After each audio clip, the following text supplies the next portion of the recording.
अस्सलाम वालेकुम दोस्तों। मोहम्मद बिन सलमान ये इस वक्त दुनिया का ऐसा मशहूर नाम है कि जिसको शायद ही आप में से किसी ने ना सुना हो, क्योंकि मैं समझता हूँ कि आज के दौर में जो इंसान ज़रा बराबर भी बैनुल अक़वामी सियासत की समझ बूझ रखता है तो इसने ना सिर्फ इस नाम को सुना होगा बल्कि वो इस इंसान को भी अच्छी तरह जानता होगा। मोहम्मद बिन सलमान कोई आम नहीं बल्कि इस इंसान का नाम है कि जिसको इस वक्त सऊदी अरब का सबसे ताकतवर और सबसे अमीर शख्स माना जाता है। ना सिर्फ सऊदी अरब बल्कि दुनिया के सबसे ताकतवर इंसानों की लिस्ट में इस नाम को शामिल किया जाता है। 2017 से लगातार मोहम्मद बिन सलमान सऊदी अरब की दूसरी सबसे ताकतवर पोजीशन पर बैठे हैं, वो पोजीशन के जिसको क्राउन प्रिंस या फिर वली अहद के नाम से जाना जाता है। मगर ये भी याद रहे कि ये दूसरी पोजीशन पर सिर्फ और सिर्फ नाम के लिए बैठे हैं, वरना इनके काम तो सारे के सारे पहली पोजीशन वाले हैं। और इस बात में भी कोई शक नहीं कि 3-4 सालों से लगातार पूरे के पूरे सऊदी अरब को सिर्फ और सिर्फ मोहम्मद बिन सलमान ही चला रहे हैं, क्योंकि पहली पोजीशन यानी बादशाह की कुर्सी पर बैठने वाले उनके वालिद सलमान बिन अब्दुल अजीज़ तो बहुत ज़्यादा बूढ़े हो चुके हैं और उनको तो बहुत कम मौक़ों पर ही देखा जाता है। तो इसलिए हम ये भी कह सकते हैं कि पूरा का पूरा सऊदी अरब इस वक्त मोहम्मद बिन सलमान की मुट्ठी के अंदर है। मगर आपको ये जानकर शदीद हैरानी होगी कि जिस मोहम्मद बिन सलमान को आज के दौर में सऊदी अरब का सबसे ताकतवर इंसान माना जाता है, इस मोहम्मद बिन सलमान को सन 2017 से पहले शायद ही कोई इंसान जानता हो। और सिर्फ इतना ही नहीं बल्कि मोहम्मद बिन सलमान सऊदी अरब के अल सऊद ख़ानदान की तारीख़ के पहले ऐसे इंसान हैं कि जिनको इतनी कम उम्र में क्राउन प्रिंस बनाकर उनके हाथों में सारी ताकत दे दी गई, वरना तो अभी तक जिस इंसान के हाथ में भी सऊदी अरब की बागडोर दी गई तो वो हमेशा 50 या 60 साल की उम्र से ऊपर ही का होता था। और अगर ये मामला ऐसे ही चलता रहा तो बहुत जल्द ही हम लोग ये भी देखेंगे कि मोहम्मद बिन सलमान सऊदी अरब की तारीख़ के सबसे जवान बादशाह भी बन जाएंगे, क्योंकि ज़ाहिर है कि जिस हिसाब से वो इतने ताकतवर होते जा रहे हैं तो इस बात में कोई शक नहीं कि आने वाले दौर में सऊदी अरब के बादशाह तो वही बनेंगे। दोस्तों, ये कहावत 100% दुरुस्त है कि इक़्तिदार की कुर्सी पर बैठने वाला स्याह सफ़ेद का मालिक बन जाता है, और ये वो नश है कि जो सर चढ़ कर बोलता है। सऊदी वली अहद मोहम्मद बिन सलमान भी इस हवाले से खासे मकबूल हैं कि जिनके मुतल्लिक ये ख्याल किया जाता है कि ये अपने मुखालफीन को चुन चुन कर रास्ते से हटा रहे हैं। और जमाल खशोगी के कत्ल के बाद ये अफवाहें गर्दिश में है कि सऊदी वली अहद मोहम्मद बिन सलमान दुनिया के ताकतवर तरीन और खुदगर्ज हुक्मरान हैं जो अपने मुफाद की खातिर किसी को भी कत्ल करवा सकते हैं। और मोहम्मद बिन सलमान से कुछ लोग शदीद नफरत क्यों करते हैं, तो आज की वीडियो में हम इसी मौजू पर खुलकर बात करेंगे कि अपने मुफाद की खातिर मोहम्मद बिन सलमान ने आज तक क्या कुछ किया और आइंदा सालों में वो क्या कुछ कर सकते हैं। दोस्तों, सऊदी वली अहद शहजादा मोहम्मद बिन सलमान, जिनको MBS भी कहा जाता है, सऊदी बादशाह सलमान बिन अब्दुल अजीज़ और इनकी तीसरी बीवी फारदा के सबसे बड़े बेटे हैं। शहजादा मोहम्मद बिन सलमान ने 24 साल की उम्र में सियासत में दिलचस्पी लेना शुरू की, और जब 2009 में उन्हें अपने वालिद का मुशीर ख़ास मुकर्रर किया गया तो दुनिया भर में उनको जारहाना लीडर के तौर पर जाना जाने लगा, जबकि उनकी शख्सियत हमेशा से तनाज़ात में घिरी रहती है। 1985 में पैदा होने वाले मोहम्मद बिन सलमान दीगर सऊदी शहजादों से खासे मुख्तलिफ है। वो बचपन ही से अरब तहज़ीब व सकाफ़त और इक़्तिदार और रवायात के शायदा हैं, तो इसलिए उन्होंने मगरबी ममालिक से तालीम हासिल नहीं की बल्कि शाह सऊद यूनिवर्सिटी से कानून की डिग्री ली। लेकिन नाक़दीन का ख्याल है कि यह मौसूफ ताकत के बलबूते पर क्राउन प्रिंस बने। दरअसल सऊदी शाही ख़ानदान की बात करें तो सऊदी बादशाहत में बाप की कुर्सी का असल हकदार उसका बेटा नहीं बल्कि उसका वली अहद होता है। किंग अब्दुल अजीज़ को जदीद सऊदी अरब का बानी कहा जाता है कि जिनकी वफ़ात 1953 में हुई, तो उनकी वफ़ात के बाद उनके 6 बेटे एक के बाद एक सऊदी अरब के बादशाह बनते चले गए। उनके सबसे बड़े बेटे सऊद का दौरे हुकूमत 1953 से 1964 तक चला,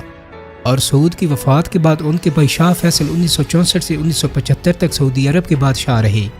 इसके बाद शाह खालिद की बारी आई और उनका दौर हुकूमत 1975 से 1982 पर मुहित रहा, और उनके बाद शाह फाद ने 2005 तक हुकूमत की। शाह फाद की वफ़ात के बाद शाह अब्दुल्ला 2005 से लेकर 2015 तक सऊदी अरब के स्याह सफ़ेद के मालिक बने रहे। और बाद अज़ां जब शाह अब्दुल्ला की वफ़ात हुई तो मोहम्मद बिन सलमान के वालिद यानी सलमान बिन अब्दुल अजीज़ ने सऊदी अरब का तख्त संभाल लिया, और अभी तक वो सऊदी अरब के बादशाह हैं। लेकिन दोस्तों, शाह सलमान के दौर हुकूमत में पिछली रवायात को तोड़ते हुए बहुत कुछ रद्द-बदल कर दिया गया। अगर सऊदीया की कदीम रवायात को मद्देनज़र रखें तो इनके मुताबिक किंग सलमान के भाई को क्राउन प्रिंस बनना चाहिए था, मगर उन्होंने पिछली तमाम रवायात को तोड़ दिया और अपने भतीजे मोहम्मद बिन नाइफ को क्राउन प्रिंस बना डाला।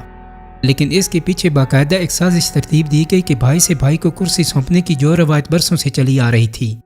اس کو بغیر کسی مزاحمت کے ختم کرنے کا ایک طریقہ متعارف کروایا گیا کہ اپنے بھائی کے بجائے اس کے بیٹے کو کراؤن پرنس یعنی ولی عہد بنا ڈالو۔ دوستو اس کے ساتھ ہی کنگ سلمان نے اپنے بیٹے محمد بن سلمان کو ڈیفنس منسٹر کا عہدہ بھی دے دیا، لیکن ٹھیک 2 سال بعد اپنے بھتیجے محمد بن نائف کو کراؤن پرنس کے عہدے سے ہٹا کر اپنے بیٹے محمد بن سلمان کو کراؤن پرنس بنا دیا۔ حقیقت یہ ہے کہ محمد بن نائف کو اس عہدے سے ہٹانے کے لیے سازش رچائی گئی اور ان پر کافی دباؤ ڈالا گیا، مگر جب وہ نہ مانے تو انہیں گرفتار کر کے جیل میں ڈال دیا گیا اور ان کے سارے بینک اکاؤنٹس کو فریز کر دیا گیا تاکہ وہ اپنے ہتھیار ڈال دیں۔ بالآخر طاقت کی جیت ہوئی اور محمد بن نائف نے عہدہ چھوڑنے کا اعلان کر دیا، لیکن اس کے بعد بھی محمد بن سلمان نے محمد بن نائف کو کڑی نگرانی میں رکھا اور 2 مارچ 2020 کو محمد بن نائف اور اس کے بھائیوں پر حکومت سے دھوکہ دہی کا الزام لگا کر جیل میں ڈال دیا گیا اور اس وقت سے لے کر آج تک وہ جیل میں ہی قید ہیں۔ دوستو محمد بن سلمان نے اقتدار سنبھالتے ہی تمام تر طاقت کا استعمال شروع کر دیا۔ محمد بن سلمان نے وہ کام کرنا شروع کیے جو آج سے پہلے کسی سعودی حکومت کے دور میں کسی نے نہیں کیے تھے۔ 2015 میں جب محمد بن سلمان ڈیفنس منسٹر بنے تو انہوں نے سب سے پہلے وہ کام کیا جو ان کی طاقت کا منہ بولتا ثبوت ہے۔ محمد بن سلمان نے ایران کے حامی حوثی باغیوں کو کچلنے کے لیے یمن پر حملہ کر دیا اور اس جنگ کے نتیجے میں یمن بالکل تباہ و برباد ہو گیا۔ اس جنگ نے نہ صرف بے شمار لوگوں کی جان لی تھی، لیکن ساتھ ہی ساتھ جنگ کے علاوہ بھی یمن میں رہنے والے ہزاروں بچوں اور عورتوں نے دم توڑ دیا تھا، اور ان بچوں اور عورتوں کے دم توڑنے کی وجہ وہ پابندیاں تھیں کہ جو محمد بن سلمان کی طرف سے یمن پر لگائی گئی تھیں، کیونکہ محمد بن سلمان نے یمن میں باہر سے آنے والی ہر چیز پر پابندی لگا دی تھی، تو نتیجے میں ہزاروں بچوں اور عورتوں نے صرف اور صرف بھوک کی وجہ سے دم توڑ دیا۔ اور اس کی جو تصویریں سوشل میڈیا پر وائرل ہوئی تھیں وہ یقیناً نہ صرف رلا دینے والی بلکہ ہلا دینے والی بھی تھیں، جبکہ 7 سال گزرنے کے بعد بھی سعودی عرب حوثی جنگجوؤں کو ختم کرنے میں ناکام رہا اور بالآخر اسے حوثیوں کے ساتھ سیز فائر کرنا پڑا۔ اور اس کے علاوہ 2017 میں ایران کو معاونت فراہم کرنے والے سعودی عرب اور مڈل ایسٹ ممالک نے محمد بن سلمان کے کہنے پر قطر کا بائیکاٹ کر دیا۔ 2019 میں محمد بن سلمان نے تقریباً 50 سعودی کروڑ پتی شہزادوں کو گرفتار کرایا اور بیان یہ دیا کہ ان سب پر کرپشن کے الزامات تھے۔ ان تمام گرفتار شدہ افراد کے بینک اکاؤنٹ فریز کر دیے گئے اور ان سب گرفتار ہونے والوں میں دنیا کے 6 امیر ترین آدمی پرنس ولید بن طلال بھی شامل تھے۔ سعودی حکومت نے ان سے 106 بلین وصول کیا اور اس کے بعد انہیں رہا کیا گیا، لیکن اس کریک ڈاؤن کا اصل مقصد کرپشن ختم کرنا نہیں بلکہ محمد بن سلمان کی طاقت کو بڑھانا تھا۔ دراصل یہ وہ اقتدار اور طاقت کا نشہ تھا جو سر چڑھ کر بول رہا تھا، اور اس کا مقصد پوری دنیا میں اپنی طاقت کی نمائش کرنا تھا کہ سب جان لے کہ دراصل سعودی عرب کی تمام تر پاور کس کے کنٹرول میں ہے۔ اس کے بعد محمد بن سلمان کی حکومت نے سعودی عرب کے سخت ترین قوانین کو بھی نرمی سے بدل ڈالا۔ عورتوں کو ڈرائیونگ کی اجازت دے دی گئی اور جدہ اور ریاض میں ہونے والے میوزیکل کنسرٹ سعودی ولی عہد محمد بن سلمان کی خصوصی ہدایت پر منعقد کروائے جاتے، کہ جس سے سعودی عرب میں فحاشی عام ہو گئی۔ اور اس کے علاوہ میڈیا کے معاملے میں محمد بن سلمان کی امیج بھی بہت زیادہ خراب ہے، اور ان کے دور میں جس نے بھی ان کے خلاف بولنے کی کوشش کی اس کو یا تو جیل میں بند کر دیا گیا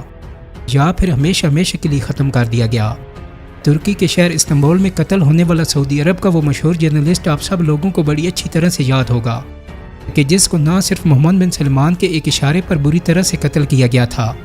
بلکہ قتل کے بعد بھی اس کی لاش کو تیزاب کے اندر ڈال دیا گیا تھا۔ دوستو محمد بن سلمان جب سے اس کرسی پر بیٹھے ہیں تو تب سے لگاتار بڑی تیزی کے ساتھ سعودی عرب کی ساری طاقت اپنے ہاتھ میں کرنے کی کوشش کر رہے ہیں، کیونکہ ان کو ڈر ہے کہ کبھی بھی ان کے بوڑھے باپ کی اگر موت ہو گئی تو ہو سکتا ہے کہ ان کے خاندان کے لوگ ہی ان کے خلاف بغاوت کر دیں اور ان کو اس کرسی سے ہٹا دیں، کیونکہ ظاہر ہے زیادہ تر خاندان ان سے ناراض ہی رہتا ہے، تو بس اسی لیے وہ چاہتے ہیں کہ اپنے والد کی موت سے پہلے اپنا سارا راستہ صاف کر لیں۔ دوستو امید کرتا ہوں کہ میری آج کی ویڈیو آپ کو پسند آئی ہوگی۔ اگر ویڈیو اچھی لگی ہے تو اس کو لائک اور شیئر کر دیں، میرے چینل کو سبسکرائب کرنے کے ساتھ ساتھ بیل آئیکن کو بھی کلک کر دیں تاکہ آپ کو میری آنے والی مزید ویڈیوز کے نوٹیفیکیشن ملتے رہیں۔ بہت جلدی ایک نئی ویڈیو کے ساتھ ملاقات ہوگی۔ اپنا بہت سارا خیال رکھیے گا۔ اللہ حافظ۔